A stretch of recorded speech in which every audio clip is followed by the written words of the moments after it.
winner of the billion-dollar, multi-million-dollar lottery in Michigan, Novi, Michigan. It's none other than radio's best friend, Art Volo, who lives in Novi, Michigan.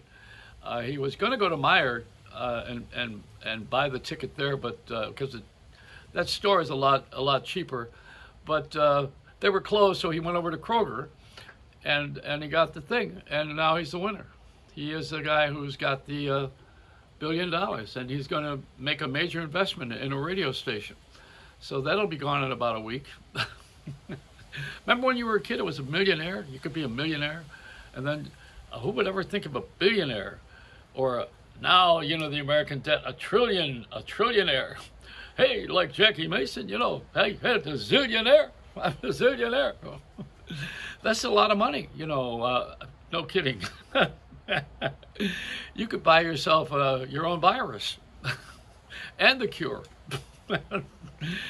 You could have your own country and be in the ballgame without running for office. See, this is the important thing in life, is that money determines freedom. And, you talk about a free country, anybody with money is free. Like I told my friend, I think it was Dr. Siegel, I said, boy, if you're rich, you can't spend any of your money anywhere. You can't go anywhere. You can't do anything, even if you have millions of dollars right now. What are you going to do with that $1 billion? You can't, there's no entertainment. You can't have anybody over the house. You got to wear a mask. You can't hire anybody to do anything. You can't go to the office. You can't do anything. You can't go on vacation. You can't be on an airplane. What can you do if you have all this money? And he said, buy a boat. But if you have a boat, you got to hire people, and those people have to be tested constantly. And you'll be out in the ocean. You'll be in your boat all alone, rowing. No, it's tough. If you have a lot of money, you can have privilege, and privilege is going to be a lot better than poverty. That's why hookers are hookers. The prostitutes would rather have sex than poverty.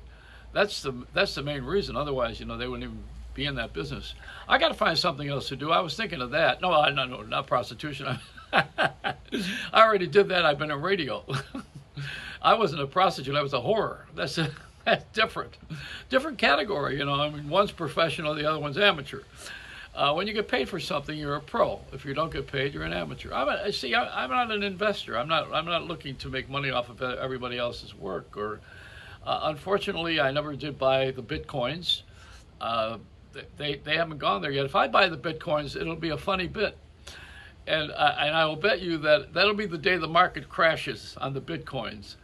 This is a new medium of exchange with money, and I don't have the old money exchange. I'm just still waiting for that stimulus check. I hope it arrives with my vaccine. See, these are the things that you want to have in life. Do you ever think that you're going to be 80 years old and you want to have a vaccine and a stimulus check? I just want to pee. That's all. Regularly. In a steady stream. Hey, now that's another story. So Art Volo won the billionaire thing. Is that right? Did I hear that's right? Of all people to win that, I mean, he took money out of his pocket and Lincoln blinked from the light. This is not the kind of guy that he's like Jack Benny. Remember Jack Benny? Anybody old enough to remember Jack Benny? He was a comic on radio, went on television. And he was known to be the cheapest guy in the whole country. And he had a guy held him up one time with a gun and held it to his head. And he says, your money or your life? And Jack Benny went. And he said, your money or your life? And Jack Benny says, I'm thinking. That's the cheapness joke. We love it, though. I mean, see, some of these things are great. I miss the current crazy people. What I learned from Alan King, I learned through Billy Crystal. Just to mention one of these old comics for a minute here. I jumped ship here to give you another comment. But Billy Crystal was at the funeral of Alan King. I happen to have been there too, sat next to his widow. But Billy's, I mean, he's funny, period. And he outlived Robin Williams, unfortunately, because I remember Robin Williams. I'm going off on another subject. I'm going to be like my mother. I remember Robin Williams and Whoopi Goldberg and Billy Crystal raising money in their comedy channel for those who are hungry, for hunger. They've always been very charitable, and of course, Robin died. I got friendly with him, and after Jane Dornacker went down in the helicopter, and Robin had paid for her daughter's education privately for all the way through college, and never said anything. Never took any credit for anything. They were good friends in San Francisco. All these people hung around on the Fisherman's Wharf and used to go to Cafe Trieste and have their coffee. That's where the Jefferson Starship was discovered too. That's a big history, that Cafe Trieste. That should be a TV special.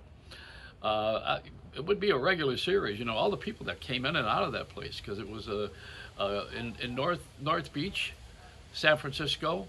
On the wharf is Fisherman's Wharf, and that's where these guys who were entertaining would go, and they would be mimes. Robin Williams was a mime, you know. He lucky he didn't get shot, because a mime is a terrible thing to waste. So I had to get a bad joke in here. But, you know, getting back to Billy Crystal and Whoopi, and Billy said something at Ellen King's funeral.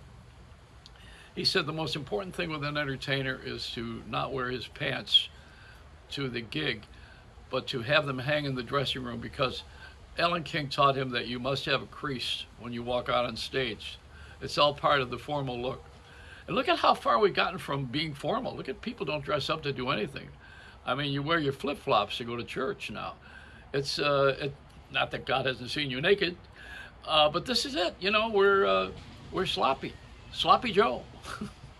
All right, so I got off the subject. I got off no politics. See, did I mention Trump's bitch? No, that's the dog in the White House. All right, it's a Reynolds Wrap.